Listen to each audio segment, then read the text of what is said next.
আসসালামু আলাইকুম, this is Omi from my page Tabassum Omi. Hope you all are doing well. চলে আসলাম নতুন একটা ভ্লগ নিয়ে, তো চলুন শুরু করা যাক।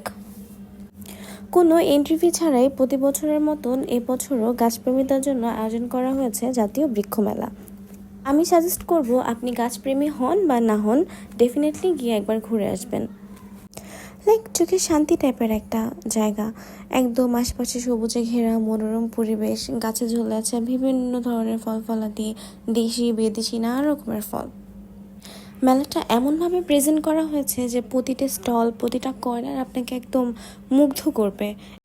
মেলার কিছু স্টল আমার বেশ ভালো লেগেছে, তার মধ্যে এই ব্যাম্বুরিয়ান স্টলটা, এখানে সব ছিল বাঁশের তৈরি এবং বাঁশের চাও ছিল। তো এটা ইন্টারেস্টিং ছিল যে বাঁশের চা বিক্রি করছে তারা, এটা আমি ফার্স্ট টাইম দেখি। আর আমি তো শুধু ঘুরে ঘুরে দেখছিলাম, একদম থোকা থোকা হয়ে ফল ধরে আছে, মানে কেমন জানি একটা অন্যরকম শান্তি ভাল লাগা কাজ করছিল। এত সুন্দর পরিবেশ দেখে, নর্মালি ঢাকাতে তো আমরা এরকম দেখি না। হ্যাঁ, যারা নিজেরা গার্ডেনিং করে তাদের বাসায় এরকম থাকে, বাট খুব সচরাচর একটা তো এরকম দেখা যায় না।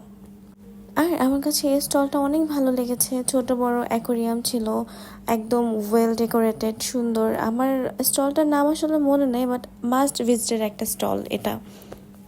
এনিওয়ে, এটা কী ফল আপনারা কি কেউ জানেন? জানলে অবশ্যই কমেন্ট বক্সে জানাবেন যে এটা কী ফল। দেন আরেকটা ইন্টারেস্টিং পার্ট ছিল, ওইখানে একটা জায়গা ছিল যে রবার বাগান, রবার বাগান লেখা ছিল। ওইখানে সব গাছগুলো ছিল রবার গাছ, রবার গাছের চারা, দেন হচ্ছে রবার গাছ কিভাবে ডাল থেকেও বাড়ানো যায় ওইটা।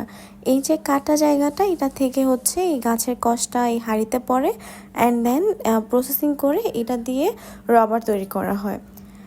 সুন্দর। বাচ্চাদের নিয়ে গেলে এগুলো হচ্ছে, মানে প্লেসটা যে আমি বুঝলাম যে বেবিদেরকে যদি নিয়ে যাওয়া হয় এখান থেকে তারা বেশ অনেক কিছু এই সম্পর্কে শিখতে পারবে। এটা ছিল একটা টেকসই গ্রামের মডেল, প্রজেক্ট বলা যায়। এটা এত সুন্দর করে সাজানো ছিল, আর জায়গাটা বেশ ফটোজেনিক ছিল। যারা ছবি তুলতে পছন্দ করেন, একটু অন্যরকম জায়গা এক্সপ্লোর করতে পছন্দ করেন, তারা অবশ্যই যাবেন, গিয়ে ঘুরে আসবেন। অ্যান্ড আজকের মতো এই পর্যন্তই, আবার দেখা হবে নেক্সট কোনো ব্লগে। টিল দেন টেক কেয়ার, আল্লাহ হাফেজ।